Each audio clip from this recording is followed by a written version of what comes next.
Good afternoon, everyone, and thank you for logging on to this session on entrepreneurship and business approaches in restoration. We're happy to have you here, and we hope to have a very good session today. We have a great lineup of speakers, and we hope that this session will be interactive. So my name is Linda Nyao.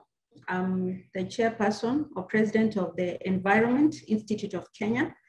I'm also a member of the Kenya Private Sector Alliance, Natural Resources, Environment and Natural Resources Sector Board, which is a sector board that looks into environmental issues in our country as far as the Kenya Private Sector Alliance is concerned.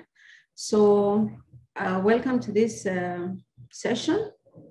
So I would like to, if we could first go through just basic etiquette for today's meeting so that we can have a good meeting.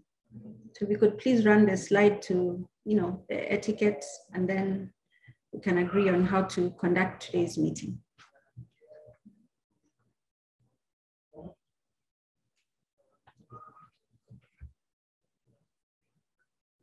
Could you scroll to the next slide, please?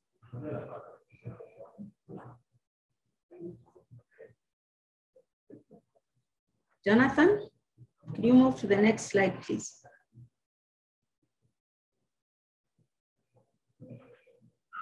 Okay, so these are the objectives for today's session. Jonathan, if we could go back to the objectives so that we can go through that quickly. So today we're going to talk about private sector, how we are planning to discuss on the lessons that we've learned on climate action and climate finance on the private sector. We're also going to identify opportunities, bottlenecks, and challenges faced by businesses involved in restoration. So we'll be looking at some of the lead up to the work that we've had today and the opportunities that we've had and what challenges have been faced. Also, we are hoping to have this as a platform where private sectors can come on and network and interact with one another so that we see how to involve private sector actors in landscape restoration. And finally, this is our opportunity to enhance the visibility of private sector actors that are engaging in restoration in Kenya right now. So I hope that this session will be able to achieve the objectives that we have indicated. So just about etiquette, just to let you know, if you could please mute when you're not speaking, we could kindly do that. Also, for those who have joined maybe with other names, we could kindly put in your name also for security purposes. And of course, we'd like to know who's present because we'll be recording the participants of this session. And also, we request that unless you're presenting or speaking or have been granted a chance to say something, if you could have your video feed turned off. And also, if you have a comment to make, you could raise your hand on the forum as well. So thank you very much. So I'll quickly give a brief introduction about KEPSA. And so my brief is to explain to you how KEPSA has been participating in landscape restoration in Kenya.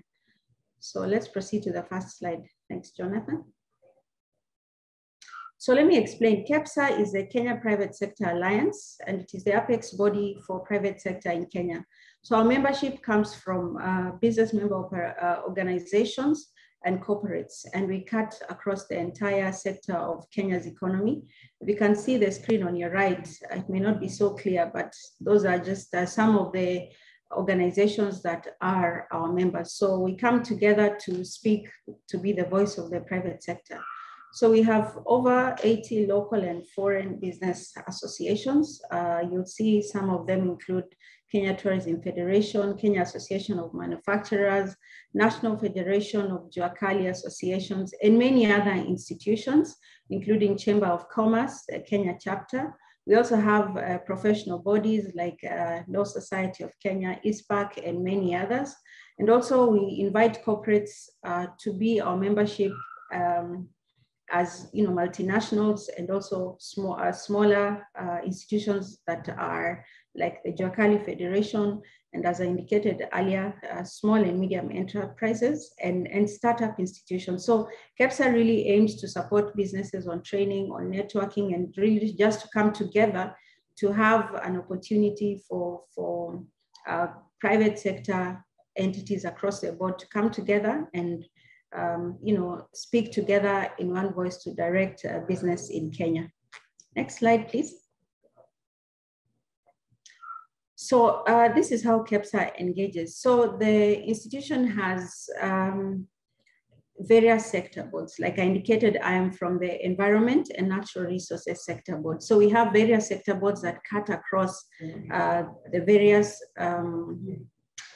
thematic areas of our country. So these are more or less modeled along the ministries that we have in our country so that the private sector is able to channel their issues from the business side through the state departments and line agencies in government.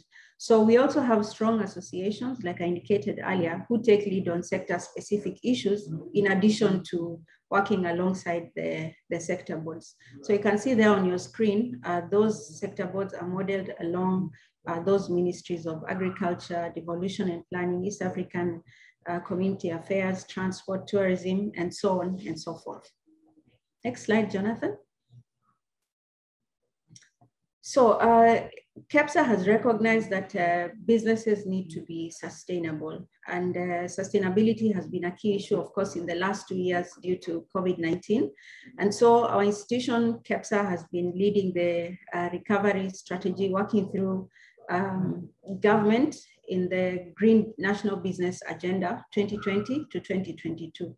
So this has been aimed at greening of our National Business Agenda 3, which is the agenda that our institution came up with to direct how business is going to develop in this third phase of our business agenda.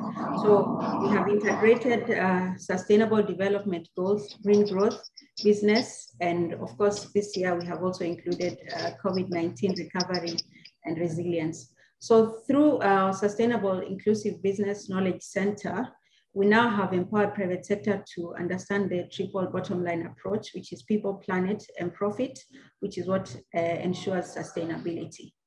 Next slide, Jonathan. So this, the advocacy agenda for KEPSA has been driven through the Environment, Water and Natural Resources Sector Board. So it has been working to drive the thematic area on how business can be more environmentally sustainable. And our membership of the board of sector board is drawn from the wider membership of KEPSA and includes corporates, business membership organizations, professional associations like the Environment Institute of Kenya, which are more leaning towards environmental sustainability side. So we have 4 thematic areas of focus, which is green growth and circular economy, which is now really picking up. Natural resource management, and under that we have forestry, climate change, caucus, tourism, and climate change, as well as the water subsector. So this is how the Environment Sector Board is able to work through the 4 areas. Proceed. So KEPSA has been very keen and highly involved in making sure that the environment, the policy landscape is inclusive, and it has been able to work together to ensure that our participation has been brought forward, to ensure that the voice of business has been heard in ensuring that environmental policies and all policies that are touching on the natural resources sector have the voice of business on board. So we have worked to influence National Climate Change Action Plan, which was the first one in 2013 to 2017. The second one, which is currently what is being practiced, which is 2018 to 2022. Also, the National Climate Response Strategy, KEPSA was actively involved in ensuring that the response strategy included the voice of the business sector, the national strategy on 19% tree cover. So the 19% tree cover, Kenya is aiming for 10%, but the 19% tree cover was one that was also being pushed through government. Also review of the national forest policy, National Sustainable Waste Management Policy and Bill, which has really come into fruition, extended producer responsibility regulations. Kenya has been very keen on ensuring that we're able to work through this to manage how producers are going to be responsible toward ensuring that the waste processes that come from their processes are considered, and also the Green Fiscal Incentives Policy Framework and the framework to accelerate business transition to green and circular economy. So you can see that KEPSA is really working hard to make sure that when these policies are being put in place and formulated, that the businesses are not left behind. So this is how KEPSA has been working to make sure that sustainability in business is put on board as well. Go ahead, next slide. So again, KEPSA has been quite keen and has been championing landscape restoration through the sector board. So we have the Climate Business Information Network, which has been working to ensure that members have are capacity built or trained to ensure that they use a value chain that puts into place climate conscious action so that businesses are working towards more climate smart practices. Also, the private sector for implementation of climate solutions in Kenya. Again, that is aimed at addressing the opportunities to address that look into the challenges that we have come across in the business sector to make sure that we are responsive and we are not being left behind, and that our businesses do not struggle as a result of the climate change challenges. Also, the sector board has been coordinating coordinator in the Partnering for Green Growth and Circular Economy. And even in the course of this week, we have had great strides towards circular economy, and the country has been working towards developing legislation to ensure that circular economy is integrated into business in Kenya. So KEPSA Sector Board, Environment Sector Board has been at the forefront of that. Additionally, we are partnering with the Ministry of Environment and Forestry in developing an action plan to work towards having a 2 billion tree cover by the year 2022, which should help our country to achieve the minimum 10% cover requirement. Next slide, please.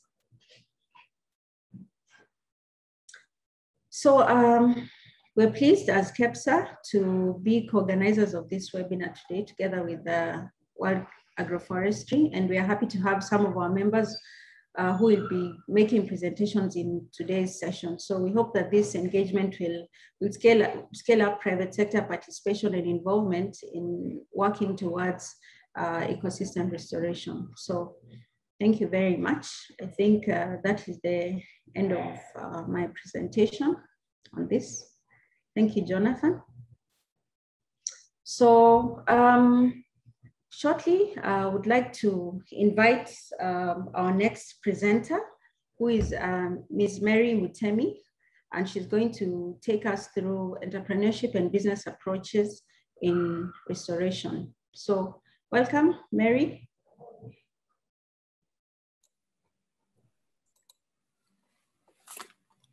Yeah, thank you very much, Linda, for inviting me for this session. So good afternoon, members. My name is Mary Mutemi, and I work as the coordinator of Natural Resource Forum. In short form, we call it NAREF. Next slide, please. So I would like to tell you who we are, who is NAREF. So for the last 2 years, KEPSA Foundation has been engaging stakeholders from the natural resource related subsectors so as to promote formation of an umbrella body for natural capital sector, and they called it NAREF. So the stakeholders of NAREF have had various meetings whereby they approved the process to address the need for a unified advocacy organization to champion the interests of the entire ecosystem of subsectors, and also partner with government towards sustainable economic development and wealth creation through natural resources. Next slide, please. Yeah, and again, so what inspired formation of this new forum, NAREF? We have various challenges that are being experienced in the natural resource sector, which have caused a lagging in realization of the full potential and contribution of the sector in the economy. So some of these challenges, you know them. We have a lot of human-wildlife conflicts. We have a lot of deforestation that has come with so many other challenges. We have wildlife poaching, land degradation, also poor water management, and inadequate monitoring and evaluation, amongst other challenges that are being faced in this sector. Next slide, please.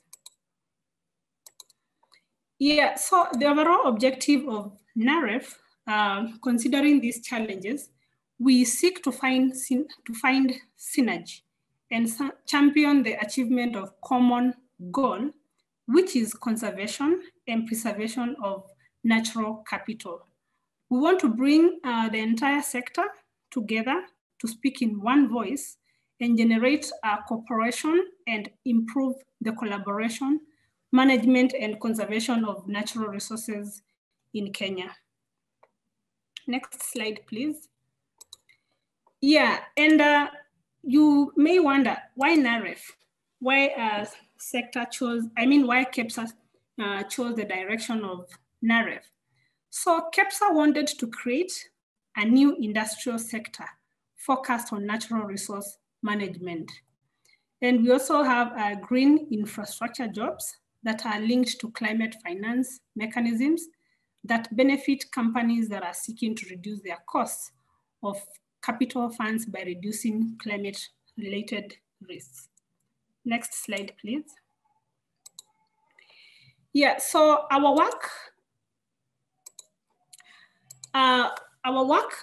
main focus is to provide for a policy advocacy and communication structure at the national and international level and represent the collective contribution and issues on the subsectors of natural resources.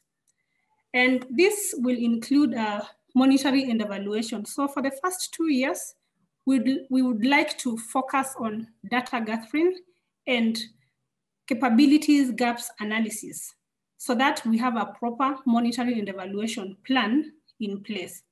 Then we'll have conservation and protection of natural resources just to complement the work that is being done by other organizations. Then economic growth and wealth creation through natural resources. That is why we are calling it natural capital. Then community empowerment and transformation, institutional development and capacity building of natural resource ecosystem to be effective and deliver results. Next slide, please.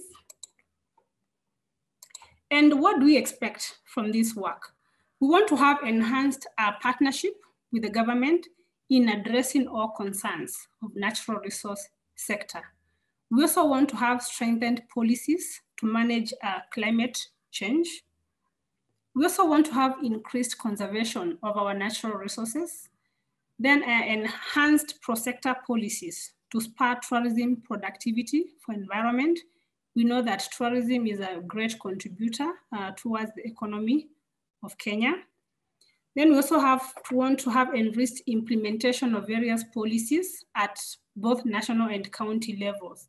We have those policies, but implementation is also another issue. So we want to ensure that this is well executed. Next slide, please.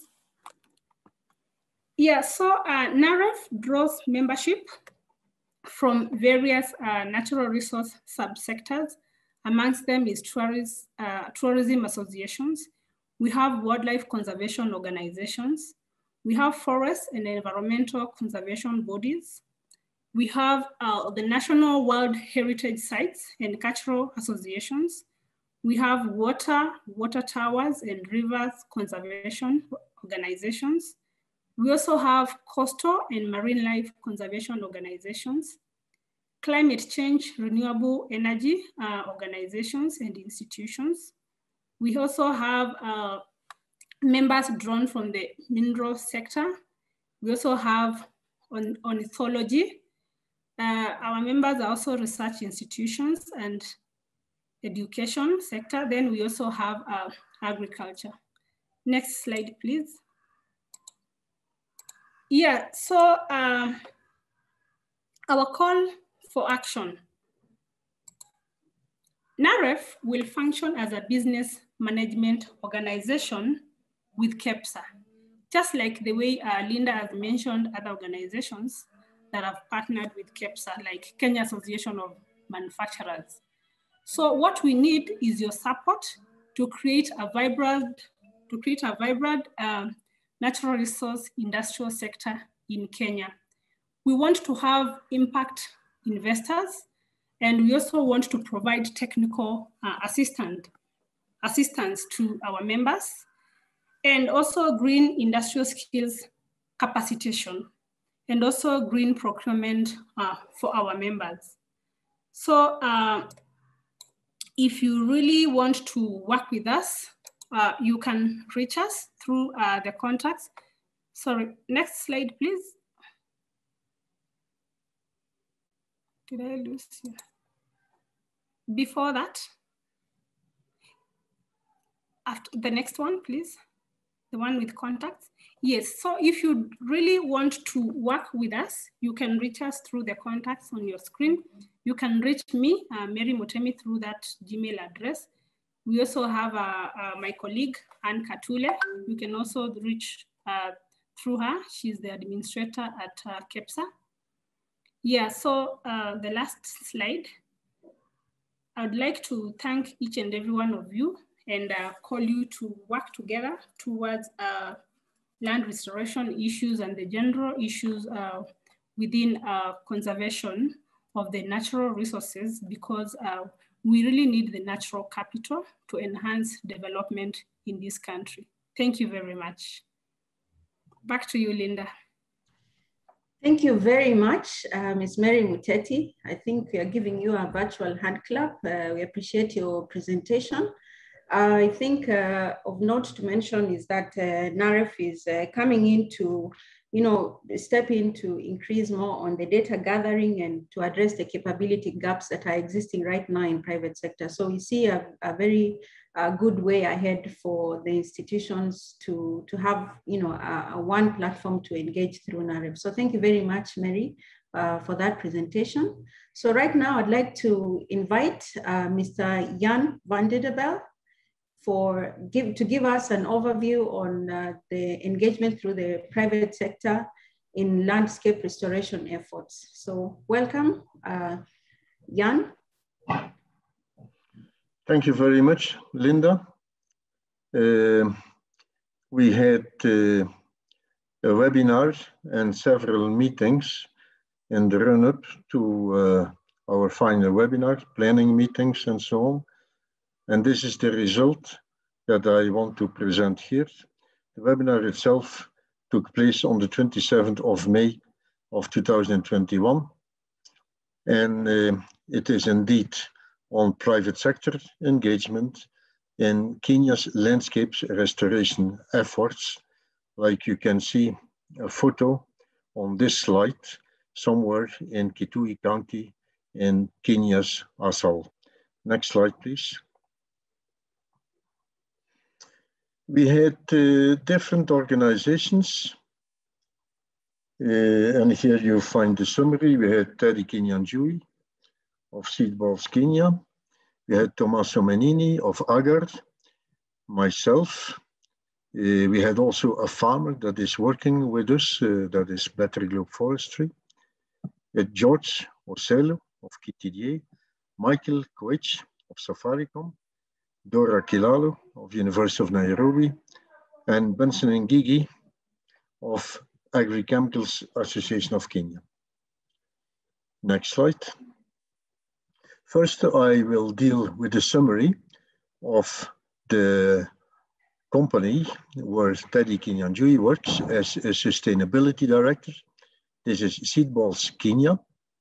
Seedballs Kenya has been undertaking direct seeding with both tree and grass seeds on a massive scale in different parts of the country, and many businesses have promoted its action. For the ones that might not know, a seed ball is simply a seed coated in a ball of charcoal dust, and this is then being dispensed into nature, either from a plane or manually. And this method is far cheaper than physical planting. Teddy is of the opinion that the people that should play a larger role in landscape restoration is the private sector actors. Though the private sector needs to understand the concept of natural capital accounting, and industries that are consuming water should know the true cost and the environmental impact of water use, which is all much more expensive than what we are being built now. And we're living off nature without really paying for it. And in this way, the private sector would be able to pay back to the environment. Next slide, please.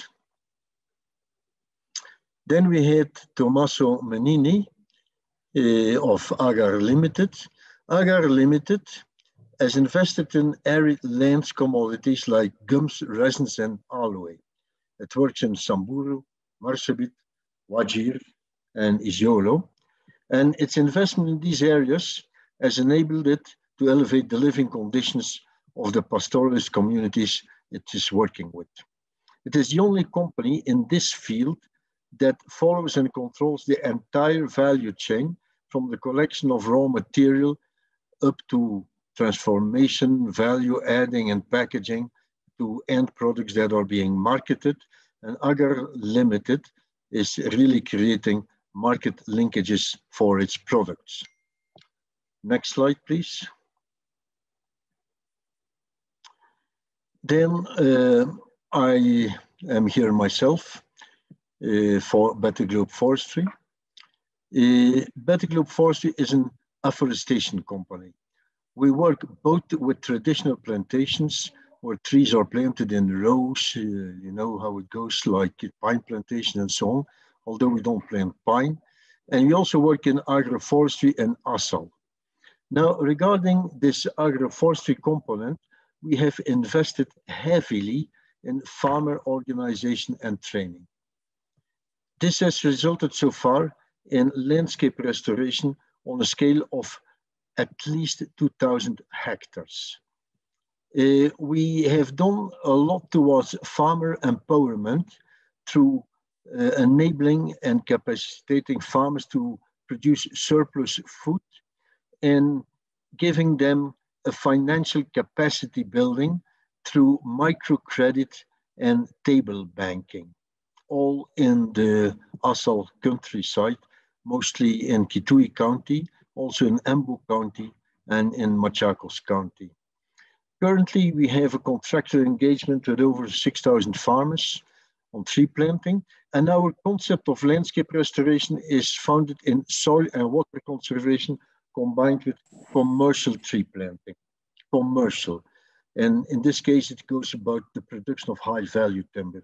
Our challenges include the need to have incentives for farmers as well as a decent return for the investors. Because trees are long-term investments with delayed financial returns, like for our flagship species, Melia volkensi, also known as Mukau. The expected rotation time is 15 to 20 years. And another problem we have, and we are not shy to say it, and this is common over the whole sector, seedling and tree mortality are high. Next slide, please. Michael Koech from Safaricom gave an explanation that there is really a business case in landscape restoration.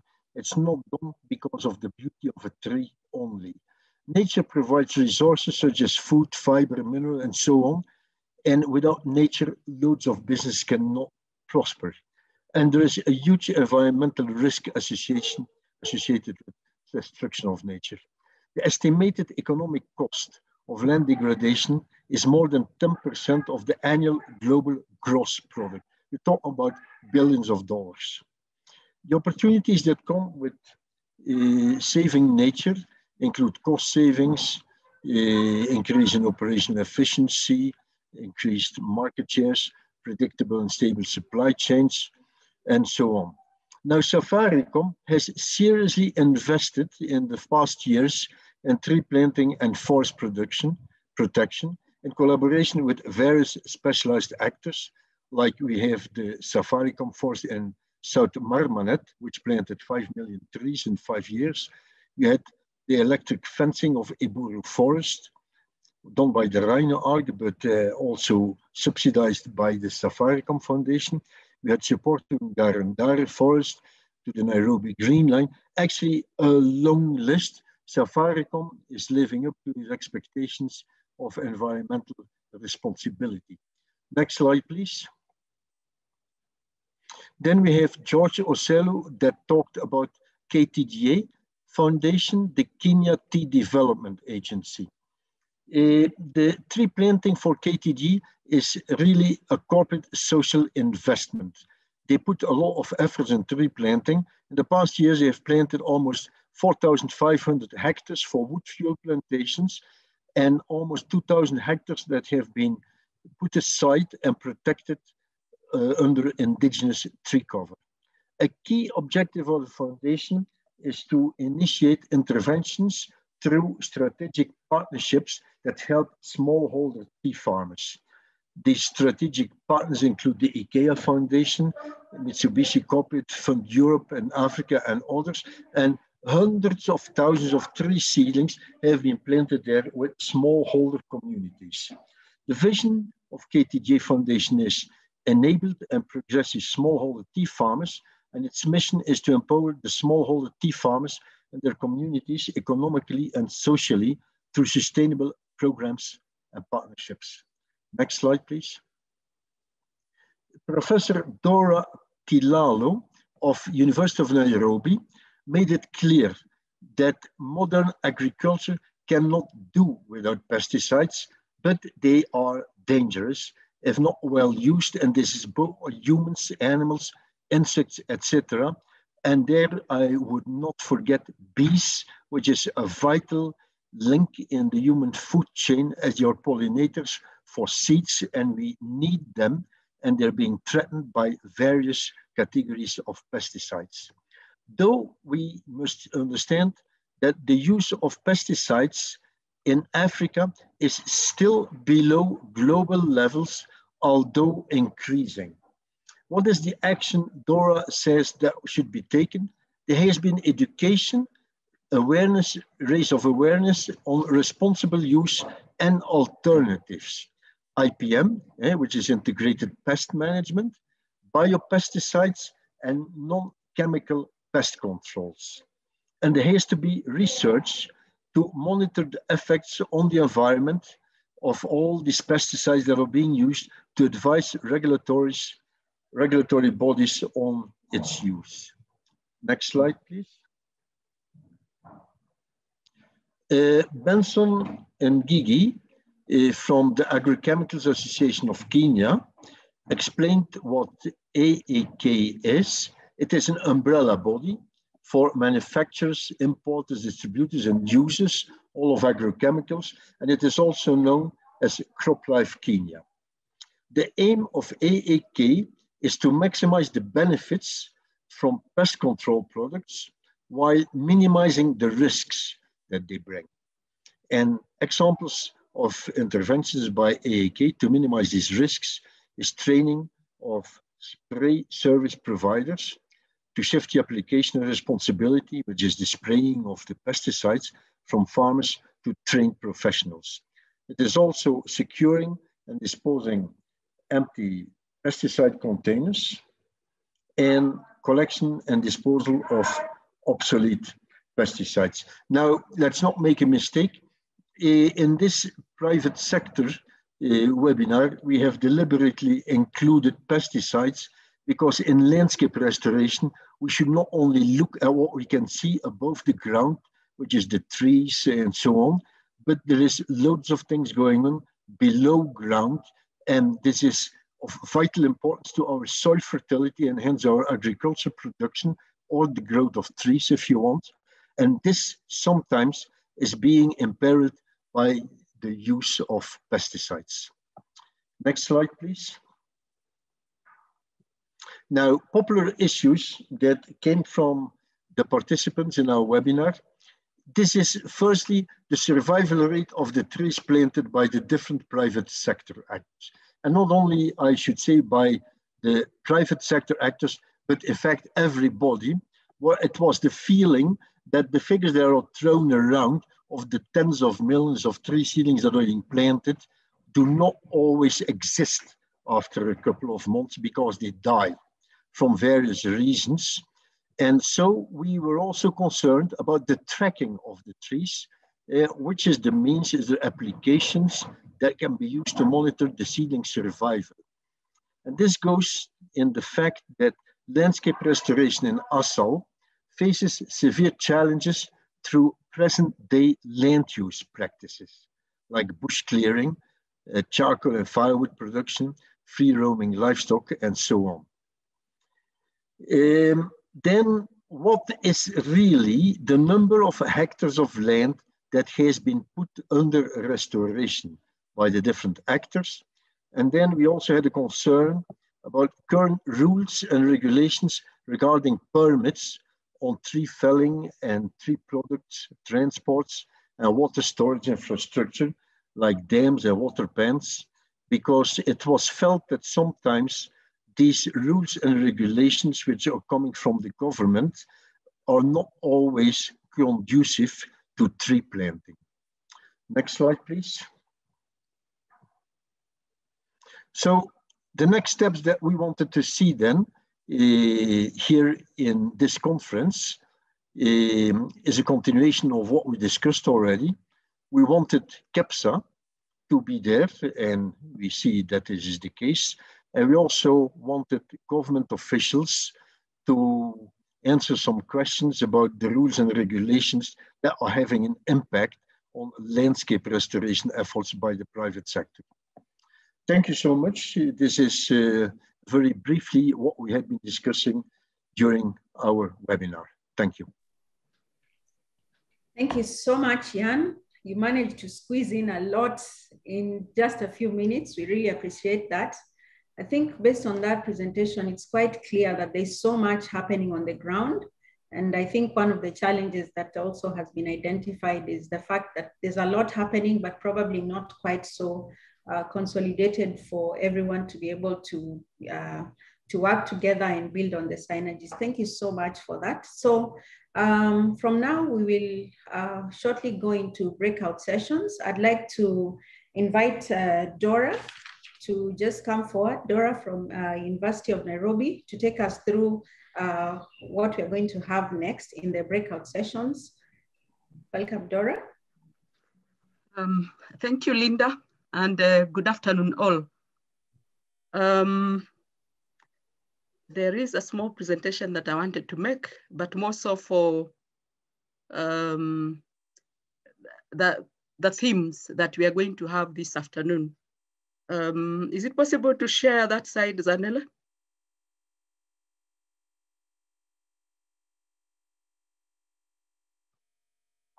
Okay.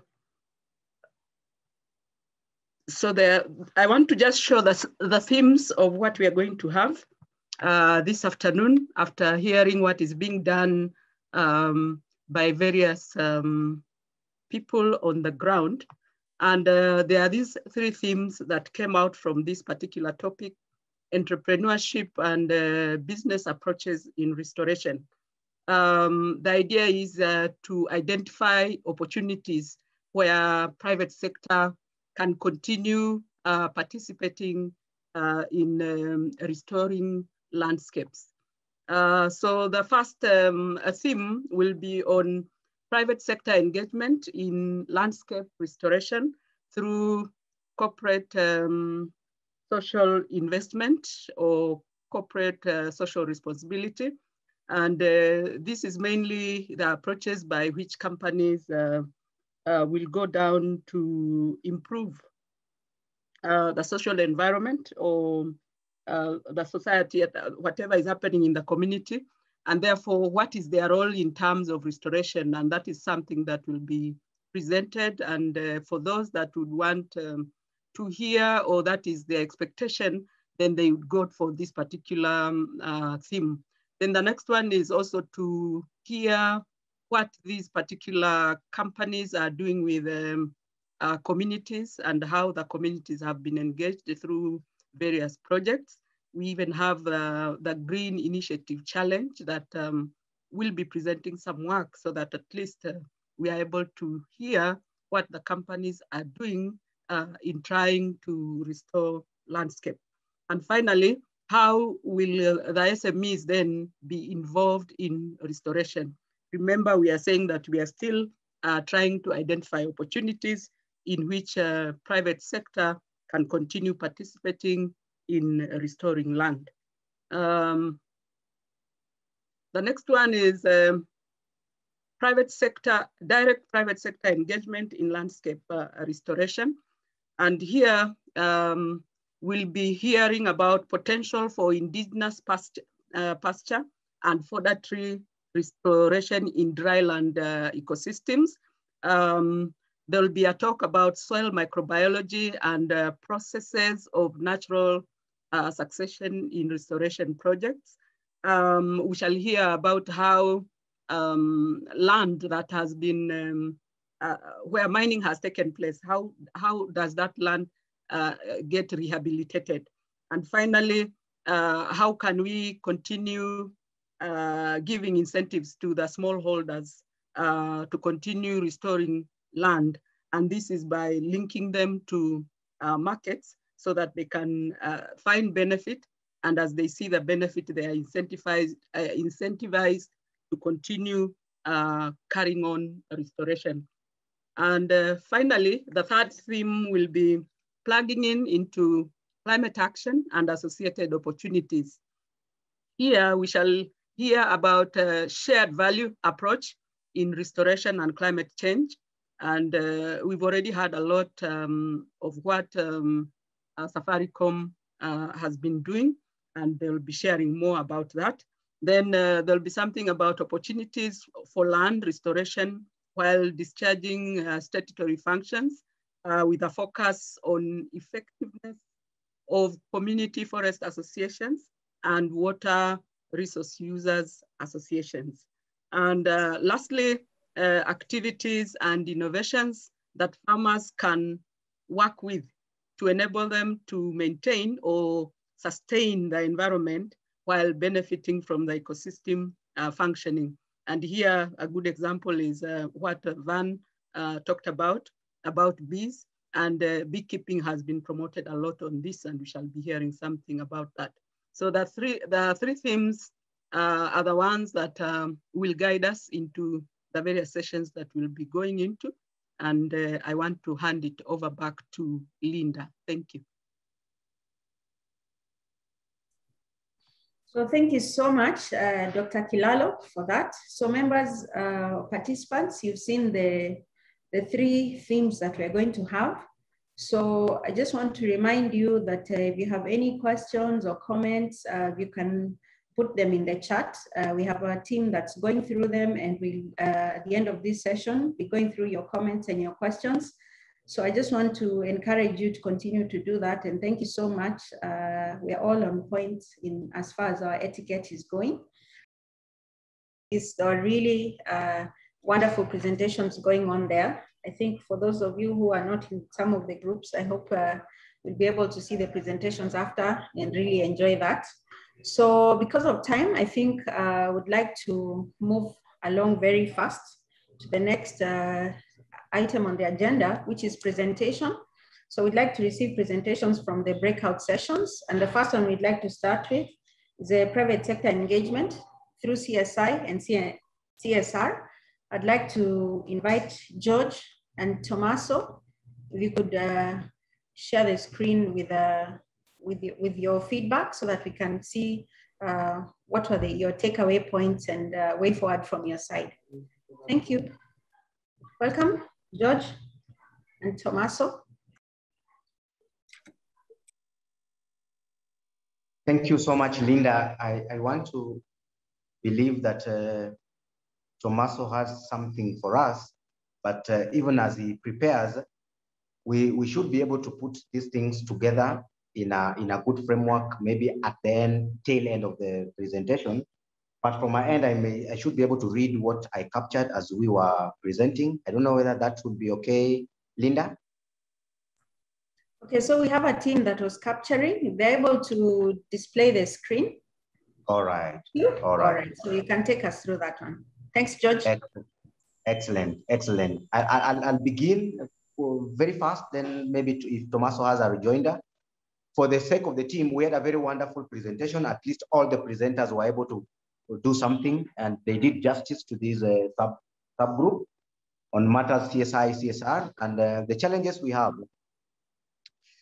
on issues on AGA. This was Tommaso's presentation. We as displayed, we can see there's a financial gap of about 300 billion USD that is a challenge, but to me, I look at it as an opportunity, because in the sense that if this then can be made available through SME networking business model, then that can be scaled, and this will go along to ensure that we have moved into tree planting and ensure that there is what we call a tree planting culture, as he has made as a recommendation. And this also cuts across. If you look at what WRI, the presentation from Samuel, it was looking at opportunities and the fund that is available that can be able to be used. So then we accelerate this whole idea about tree planting. Unemployment rate is really a challenge. As you can see, this is a challenge in Kenya, everybody knows, but it is an opportunity, because then if we look at matters CSR, CSI, then we should be able to mitigate this. If this is breached, then we should be able to create social impact networking with the farmers and local communities to check on unemployment rate. Tree growing culture is really a job, it's a full-time job, it's paying bills, and then this is a big opportunity. Visibility issues, really, we are thinking that there needs to be what we call documentation of what people are doing, because people don't know what's happening. Everybody seems to run its own race or her own race, but at the end of the day, if we amalgamate and bring together all this as a team, then we should be able to know what to do and how to do it.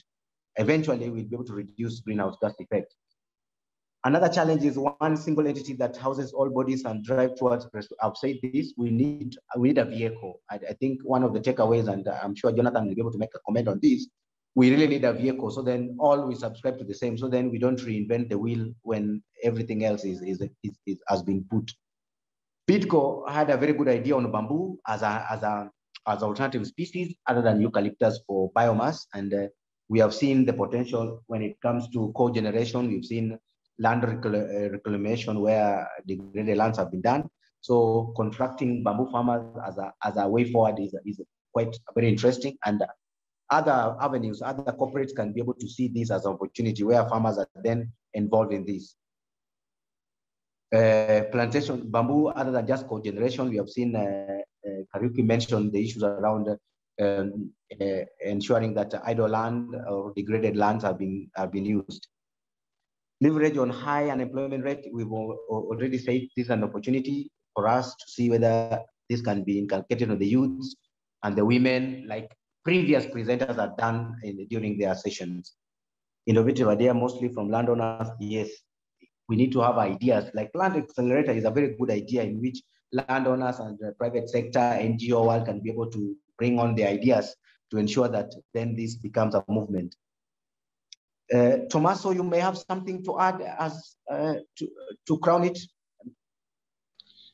Yeah, not so much. I mean, I actually forgot to mention that we are in fact writing a concept for a dryland incubation.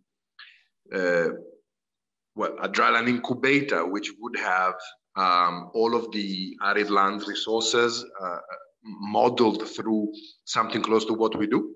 And again, Samuel was mentioning that, do you incubate your activities? And then it reminded me we're actually writing a concept as we speak. So I think the same way that they're doing an accelerator is a fantastic idea. We need more of these initiatives. We need more visibility. And also, let me tell you, I've been in half a dozen panels or close to in the last few months. I mean, a lot is happening right now. We should also clap for everyone here for pushing so much this agenda and getting it out there, because I've never come across so many initiatives on land restoration as I have in the last few months. So the organizers, everyone participating, and all of the organizations that they're pushing this and finally realizing the importance of private sector. Well done. Let's keep working together, because there is always the need of initiatives and for people like ours, like us, an initiative like ours. So nothing specifically to add, but let's make it visible again. If we want to put spotlight on land restoration, we need to make it pretty. We need to create documentaries. We need to, this is what I was saying in the breakout room. We need to make it sellable, because we are private sectors. Some of us are salesmen and saleswomen. So we need to sell our story as well. We need to make sure that everyone realizes the impact and what it means to restore and regenerate lands. Excellent, Tommaso. I just want to add one more thing that escaped my mind. When we look at the Green Initiative Challenge, the presenter made it so clear that other than Kengen, Better Globe, and Bamburi, it is still open. So I think this is one thing that organizations may explore if they are interested. So then we don't reinvent the wheel and instead bring on board our initiatives. So then we have a common purpose, a common goal. So over to you, Linda. If there's any particular question, then we are willing to see whether we'll be able to answer them as they come. Thank you. Okay, so I've not seen any specific questions regarding your session that have come up right now. So we'll proceed to the second presentation. And I would like to invite Sven to take us through the session, your presentation and your takeaway points from direct private sector engagement. Thank you. Over to you, Sven. Thank you, Linda. Teddy will be doing the presentation. I hope you're okay, Teddy.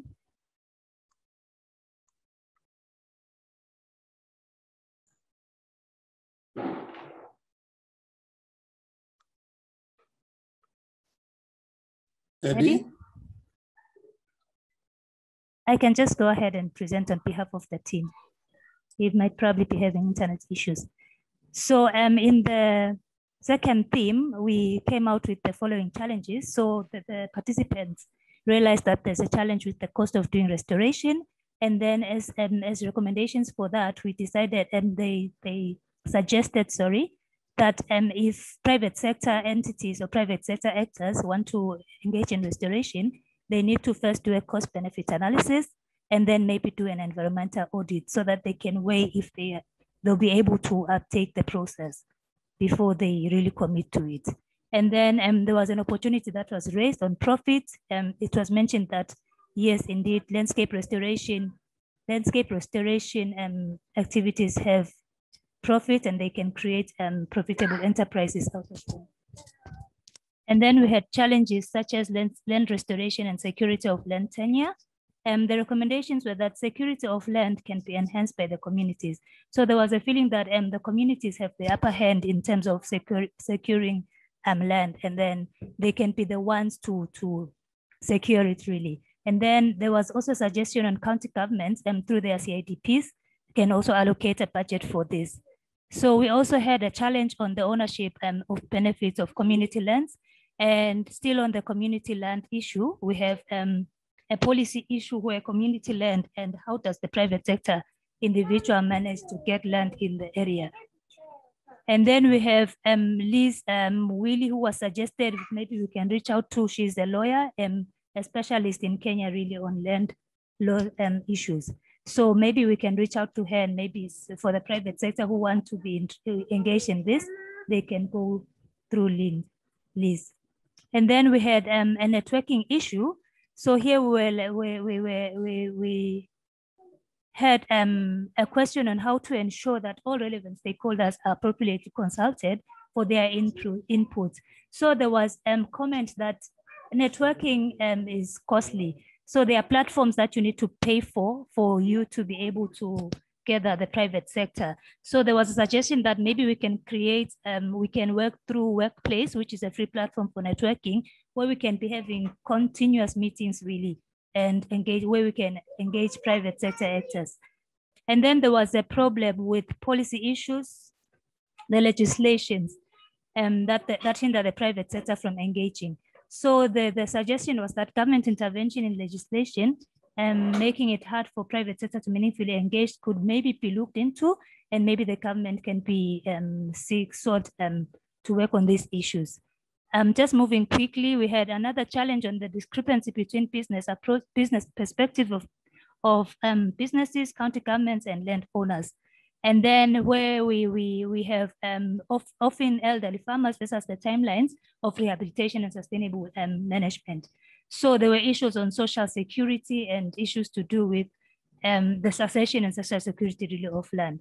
And then we had another policy issue on county policies and the cost of services on lands. So these are issues that came out, and unfortunately, because of time, we could not be able to come up with recommendations for all these issues. Thank you so much, Linda. Okay, thank you very much, Zanil, for your presentation on behalf of Sven. I hope that we have government officials present and that they are noting those issues, so that, because they'll be coming up next. But before we get there, I'd like to invite Michael Kowech, if you could take us through the takeaway from your session on plugging into climate action and associated opportunities. Karibu, Michael.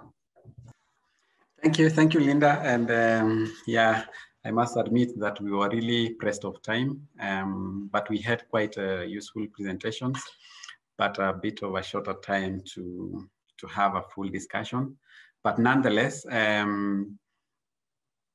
lot could be probably summarized later based on the presentations that were made. But we came up with a few issues around the challenges, opportunities, and also recommendations. And I think one of course is when you look at private sector and that kind of work that we do and landscape restoration, we still need a bit of guidance in terms of the technical expertise on what exactly we need to do and how to do it. I know the Ministry of Environment has been doing a lot in terms of policy formulation and how to get engaged. Yeah, but that kind of support on exactly how to do it, where to do it, I think would be useful. We also have huge opportunities around involvement of youth, women, in this process. And so I think for private sector, we have an opportunity to engage, our youth. They have the skills, they have the energy, and they're willing to do it, as well as women, in whether it's tree seedlings or providing labor for the work that is done. There is also another challenge of degradation of water towers, which has happened over time, and this in turn has affected communities as well as, of course, businesses. So that's still a challenge. We also have another challenge is the division of forests into human settlements. So there's a lot of encroachment when you look at many forest ecosystems around the country. I think there's been a lot of encroachment, and that has happened, which needs to, which I know the government has been doing a lot to sort of ensure the integrity of the boundaries are well maintained. There was also the green spaces that are being depleted. So in areas where we live, whether it's urban centers or even in rural areas, we've had a lot of encroachment also into the open spaces that are available, and this presents a challenge. Some of the opportunities that we came up with, of course, is what I've talked about, the youth, also championing inclusion and diversity in all our initiatives, and we were given a number of examples where different groups have been involved in different initiatives by the private sector. There is also a huge opportunity on sustainable farming for income, and some of the examples that we were given, like on beekeeping, is a good example of some of those things that can still bring benefits in terms of income, but also in terms of environmental sustainability. There is also the opportunity on a coalition with like-minded partners. So from the presentations, we got different examples of where expertise have been given by different organizations. Then from private sector investment in terms of resources, and so then involvement of everyone, so that the programs that we come up with benefits from the different strengths of different organizations, and hence become sustainable. I think fencing also provides a huge opportunity for forest conservation. And this has resulted in, regeneration, even in areas that have been degraded before, just by the action of just doing a fence, all around. You are able to allow the forest to sort of come back to its form, and it's really make it sustainable. The other one is adaptation of strategic framework and national plans, and measurable commitments to restoration. So as private sector, we were encouraging ourselves to ensure that we have a framework. We also give ourselves targets or the things that we commit to, and we were given a number of examples of what organizations have done. MasterCard, the targets around being nature positive or net zero, would really spur action for private sector.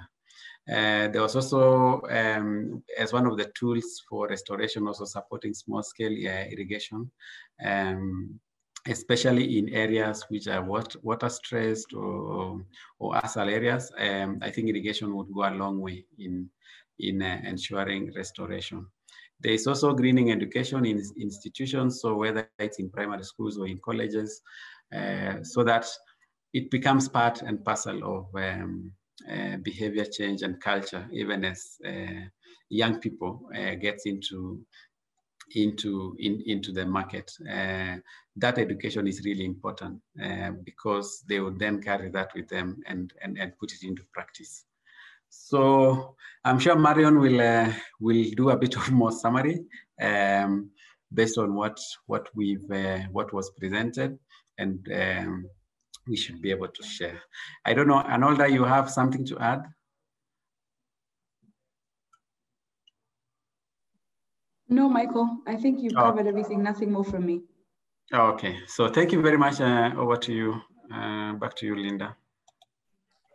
Thank you so much, Michael, for that presentation. It's really exciting to see that as many challenges as were presented, there are also an equal number or more opportunities. So that's really exciting.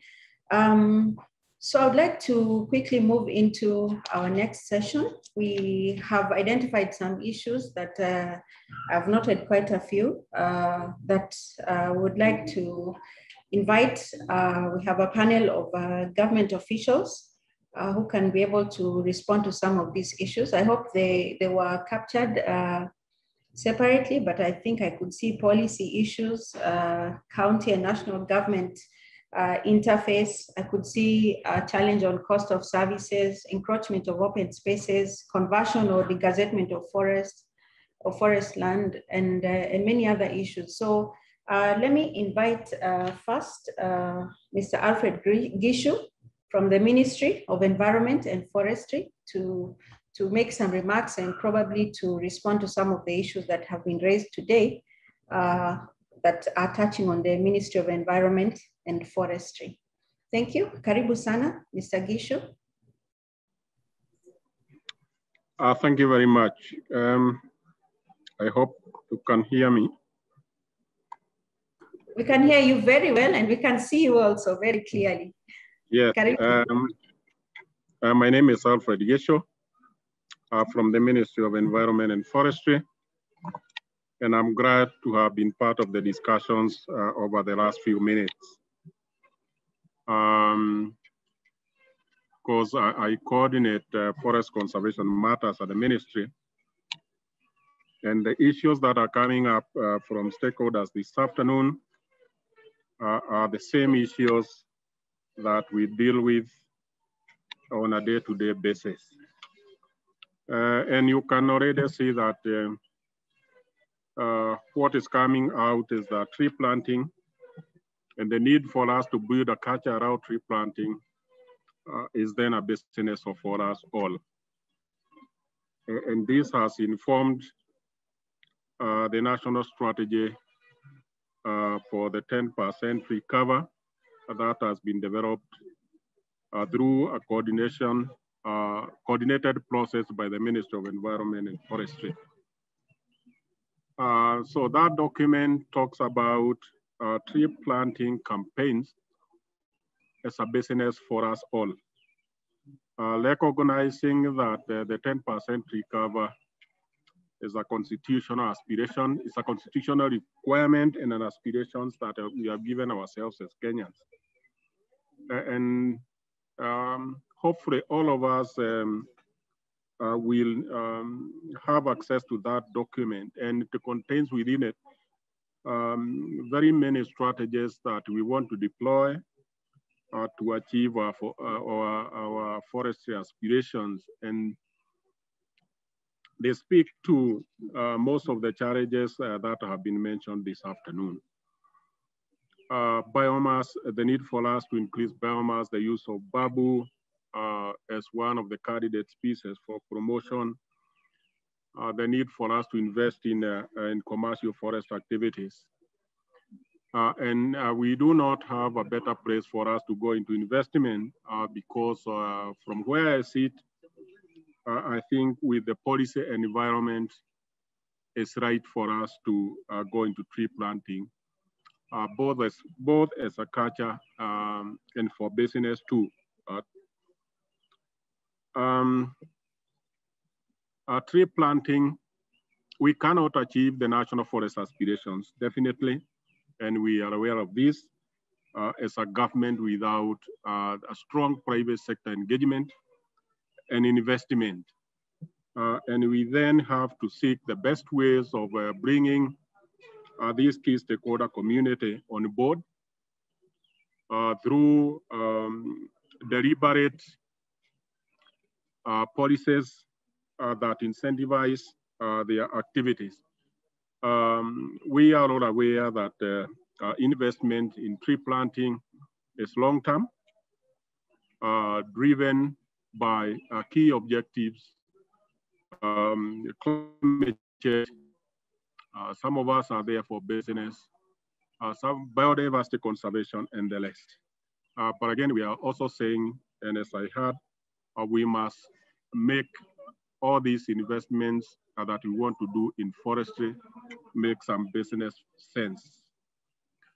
On the area of land, I think there is a very strong need for us to invest in land use planning, informed by where we see a lot of land taking place, and also informed by what we see as drivers across the various landscapes in this country. And perhaps there's an opportunity here for us to see how we can mainstream land use planning into the county development plans where it has not been done already. We may need to see to do some work there so that we can have specific public forest areas identified and investment put in there. This opportunity in this country definitely for us to strengthen partnerships and engagement where we all bring to the table our comparative advantages.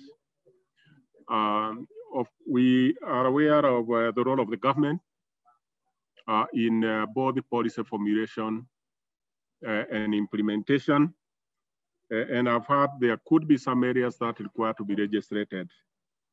But you need to go in some additional discussions to tease out which are these laws, and is it the issue of the laws being non-existent, or laws that are there that may require a review? But I know in this country we have no shortage of some of those laws, policies, and guidelines. The issue has been how we've been able to take some of those documents into implementation. So we need to see movement around there. If we have to achieve both the FLL commitments that we have assigned ourselves, and both at the global level, and to achieve the policies around our degradation and forest conservation that we have in this country. I think it is important for us to align ourselves with some of the policies and other documents in this country that we can use to bring ourselves together. And some of you may be familiar with the National Red Plus process that seeks to incentivize, again, forest sector investments in a way that deliver climate change benefit. And we are now at the moment working on how we can come up with a strategy to inform implementation of that process. From my quote, the need for technical expertise. Yes, the government has some of the institutions that can provide this support, but you may also realize that the government does not necessarily have the full knowledge and technical experts to inform our investment. So it's an opportunity for us to scope around and identify some of these knowledge areas where we can tap from. I know because I've had some discussions with a team that Mike was in, is that there is interest for us to support private sector engagement in especially development of carbon projects. And this is an area that perhaps we have some knowledge within government and within the Ministry of Environment and Forestry. Kenya Forest Service has a legal obligation to support private sector and other players that want to invest in tree planting activities. We are moving into a process where investments in forestry and especially with support climate change, biodiversity conservation, key policies in this country, they must be seen to respond to some very clear safeguards. The youth and the women of this country must be safeguarded. Their participation in all this process require to be very strongly supported. And again, this is an area that both the government, the communities, the county governments, the private sector needs to hammer day in, day out, so that we invest in activities that are permanent in nature, that have additional value, and that confer benefits beyond just the climate and biodiversity conservation. There was a mention about degradation of water towers. Yes, we may have degradation in the forested landscapes, but I want us to see water towers beyond those forests in the hills, up in the hills.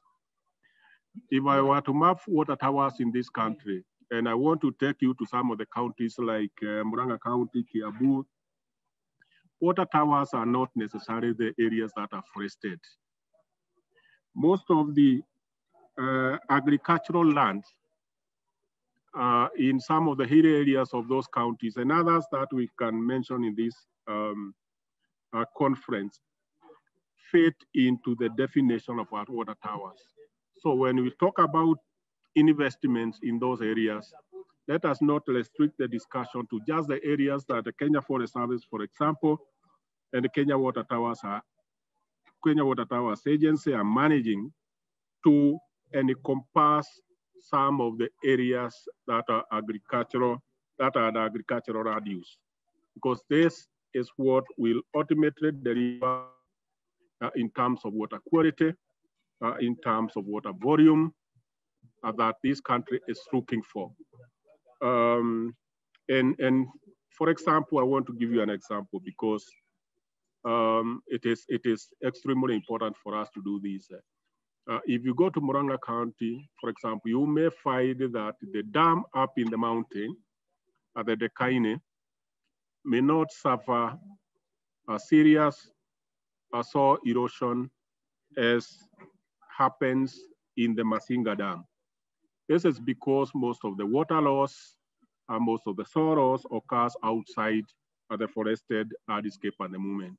So we need to see how we can increase investment, landscape restoration investment in areas outside the traditional forested areas. Landscape restoration, yes, tree-based interventions, and other measures that restore those landscapes. There is scope for green spaces in towns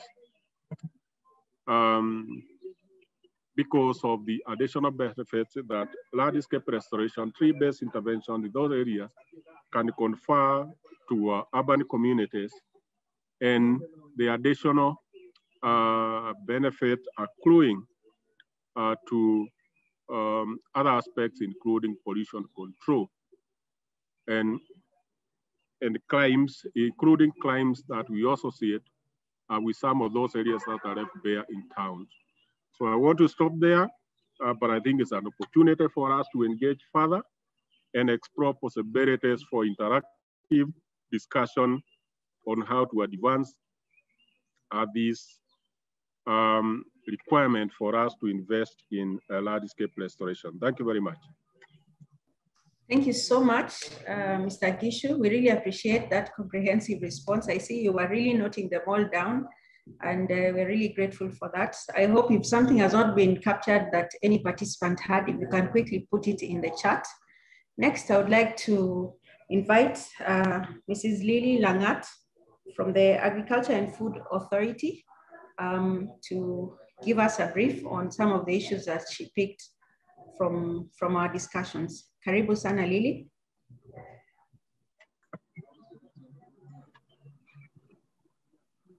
Thank you, Linda. Yes, as you've introduced me, I'm Lily Langat from Agriculture and Food Authority. We are basically dealing with scheduled crops. And I'm also specifically from Nuts and Oil Crops Directorate, which is one of the departments under the Agriculture and Food Authority, one of the directorates under Agriculture and Food Authority. And I think I have enjoyed the conversations that have been going on. And this is a very good initiative that you have put through. What maybe I can comment on is a few initiatives that we have done as a directorate, particularly coming from the breakaway rooms that we went. I was on the drylands restoration. We have been working in the drylands as a directorate and promoting tree planting exercises. I've seen a lot of CSR activities that have been done by different agencies. I've seen KenGen and the others that have been presented. I must say these initiatives need to actually be upscaled and to grow further. As a directorate, we have been able to produce seedlings and distribute to farmers across the coastal region and parts of Eastern Kenya. And this more so is mainly to contribute towards the CSR activities by our organization, and at the same time also supporting the Big Four agenda programs, the government programs on Big Four agenda.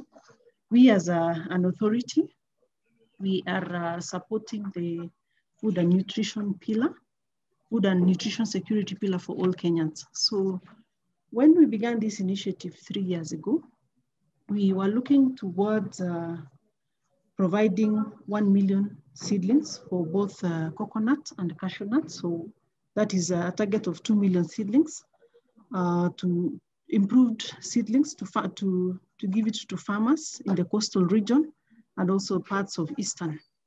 And so far this initiative has been taken up well by the farmers. And we have worked with the communities where we have been operating.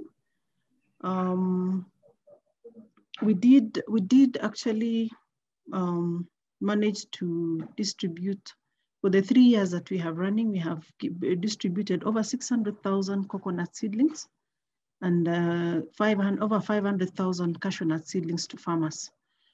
And how we went about this is because we work with these farmers and we've been looking at the value chains and regulating these value chains. And we realized the market end, most of the time you'd find they're lacking raw materials. And so we thought of going into production. And in the process of also our work, we have been doing a lot of capacity building trainings. We train nursery operators and both the women, the youth, and even the other people. So we realized there's that gap that we needed to support this. So we have done these initiatives, and we have been collaborating with the county governments. And I must say this program has really picked up, and several counties are taking initiatives. And right now, as we are speaking, Makueni County, we have cashew nuts growing in Makueni County. And the county has picked up, we are in the process of training more nursery operators to produce seedlings because these seedlings are not found in the Eastern region. We are also looking towards Kitui and Embu. So I saw one of the programs was handling that aspect of dryland areas in Embu, Kitui, and Machakos. So I think we should synergize these initiatives. And we as government, we are in that process of supporting several sectors. We work both with private and public institutions, and other government institutions, partnering and taking forward these issues of tree planting exercise. And what I must say is, as we promote the tree planting exercise, we are looking at farmers getting sources of income, alternative sources of income.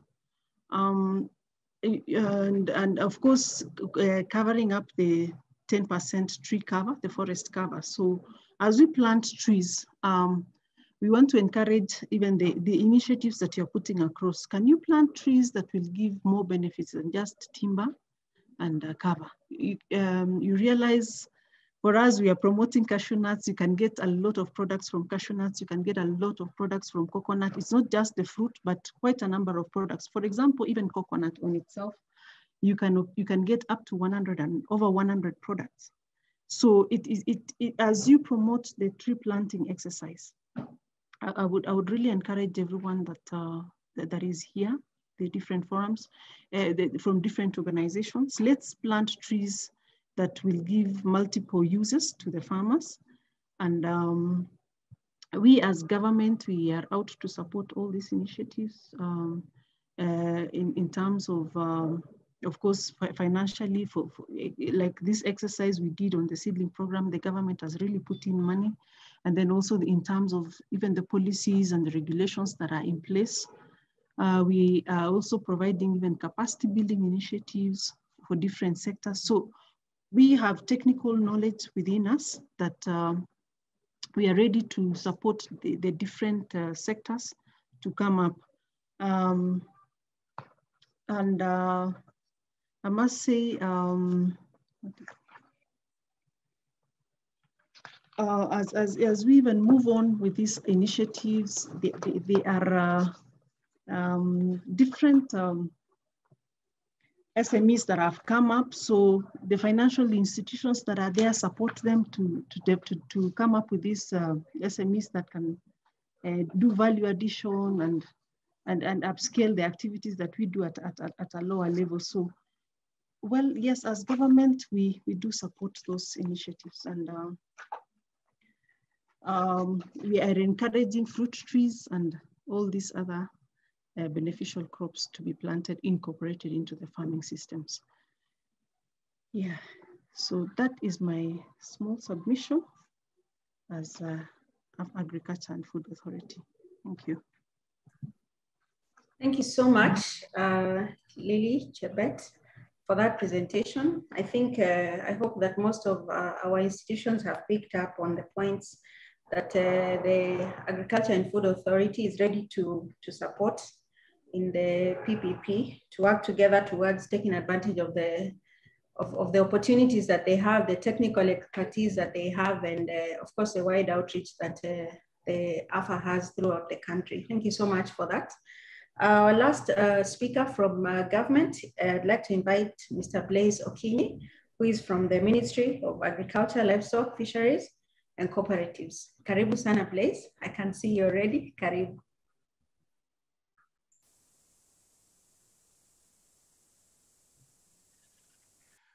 Thank you.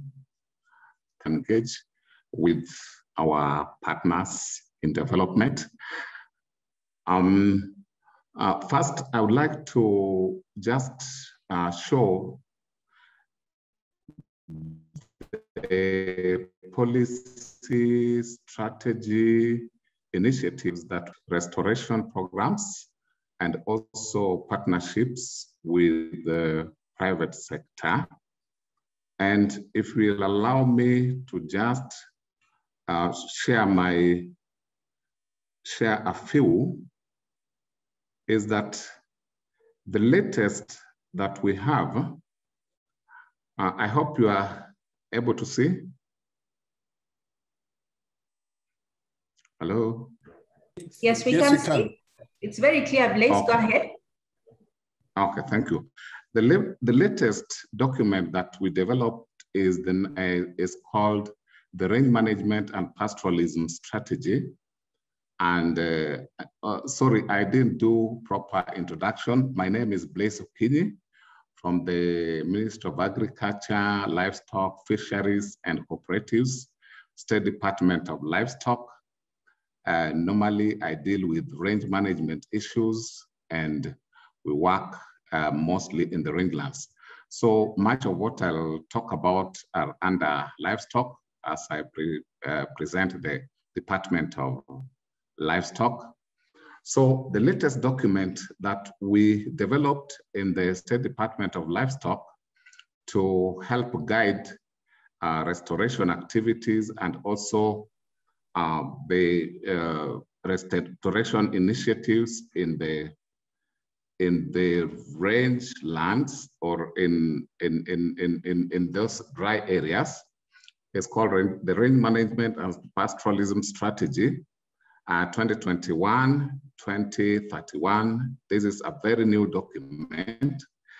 It was signed recently by the Cabinet Secretary, Amos Munya.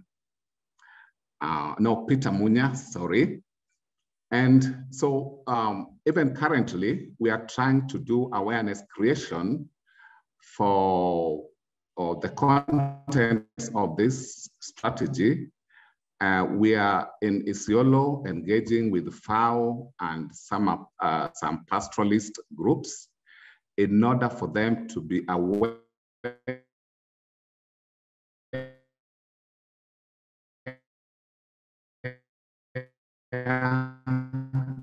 of the contents and the guidelines from the launching. We are organizing August, and will call upon aircraft and other stakeholders to also come in and also provide the support needed to launch this.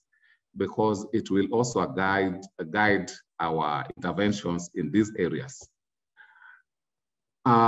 Within this strategy, in chapter 3, we also provide a way by which we do engagement with stakeholders and private sector, and also involvement of the community and the county governments. My next is also on other initiatives, policies, and bills that we have come up with from the government side to guide the same. I hope we are also seeing that. So for these ones, I will not talk so much about it. I know my colleagues have given elaborate information on government initiatives.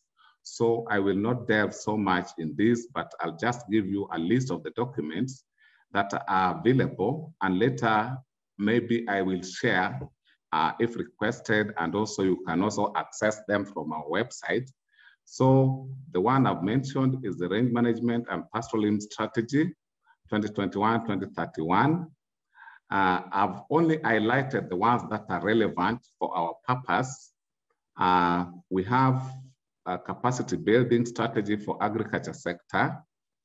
We have also Kenya Climate Smart Agriculture Strategy, because what we need to observe is that emerging issues the world over that are guiding interventions is climate change, population increase, and also globalization, which is here with us. We have been talking about it, but it is here with us. We have observed that Corona, which started in China, is now affecting populations in Africa. So globalization is real. So much of the interventions we come up with at the government side takes account of those issues. So we have the Kenya Climate Smart Agriculture Strategy. We have EAC Plan of Action for Enhancing Resilience of Pastoralists in the Drylands. This one targets the pastoralists. We also have session of paper number 7 of 2013 on national beekeeping policy. Also, the strategic plan for the directorate. We also have draft strategy on development of strategic holding grounds. We have emerging livestock development strategy, because we realize that in these areas where we want to do restoration, mostly you find the places which offer better potentiality for restoration is now mostly in the rangelands. And when we did assessment with the WRI, Peter Ndunda and the other partners, we realized that the rangelands offer 1.9 million hectares potentiality for restoration. So we have a lot of potentiality in the rangelands. Then we have draft national agriculture mechanization policy. So this one comes out with appropriate technologies to help us in rehabilitation also. And also we have a guiding strategy, which is agricultural sector transformation and growth strategy.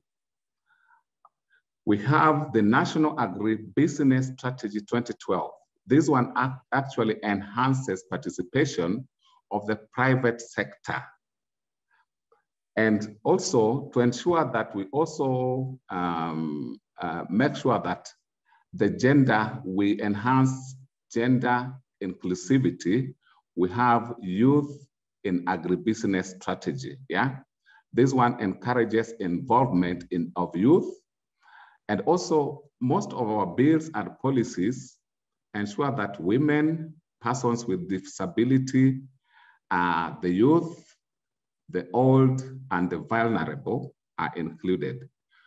So if I may also advise is that mostly wherever we are doing intervention, what we realized is that most of the times the interventions and projects fail to ensure sustainability because we are blind to gender inclusivity. So whatever interventions that you are bringing in, make sure that you do, you ensure that all gender are involved. Because when you come to youth, there are sectors where they can perform much better. When you come to women, there are areas like in processing and also marketing where they do much better. And to ensure that PWDs are not left behind because they are part of the community, we come up with relevant technologies to ensure that they are adequately involved. So with that in mind, during our breakout sessions, I was in the private sector group. And what we also came up with is that wherever we are doing any intervention, is we don't leave the county governments behind, because most of the issues that we do are based in the counties. And without involvement of the county governments, then sustainability is not assured.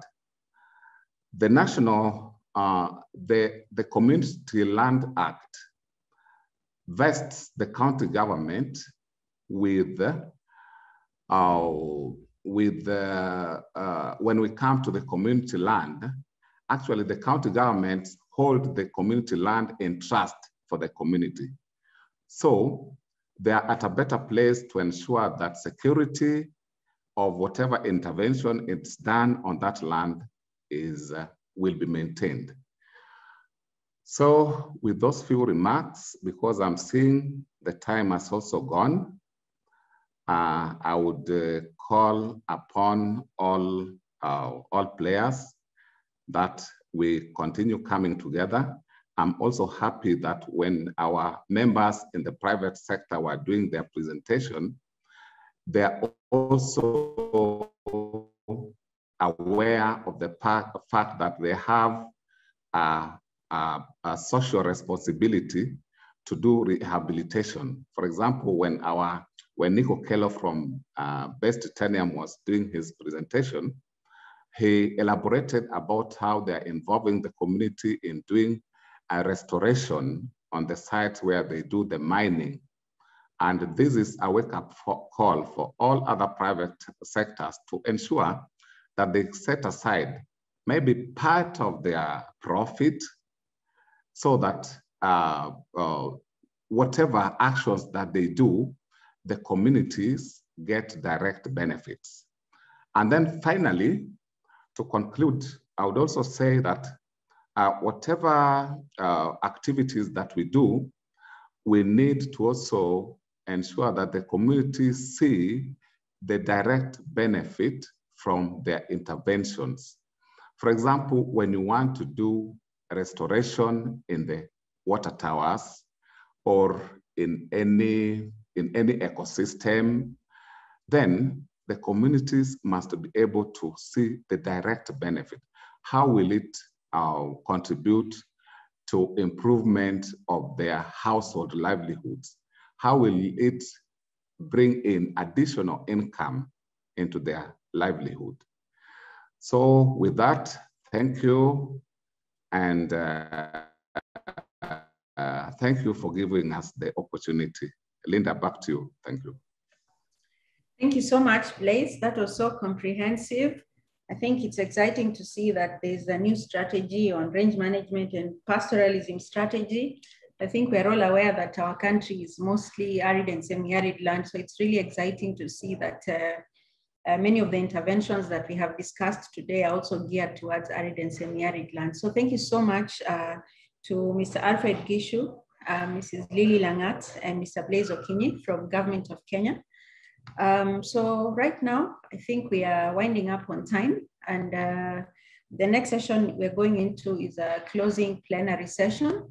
So there are some questions that came up on the chats as we're proceeding, or comments that were made. So if there are any that need responding to, maybe I'd request our team at the back office to present any of those questions, because we have all the participants here that are able to answer. I think there are some questions directed toward Safaricom and a few of the other presentations. So if you have them, if you could project them so that they can be addressed. And also if you have any questions as we wind up, if you could quickly type them in the chat so that we can address them before we wind up shortly.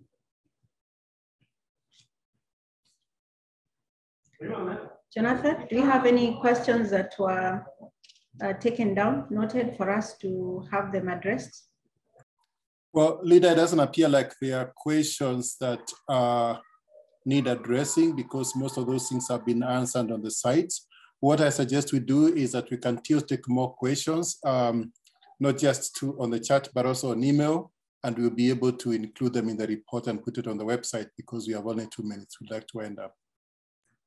All right, so we could quickly project the way forward so that we can see from here on what are the next steps, and where are we going from today's discussion, how are we going to conclude that. You could please project that slide.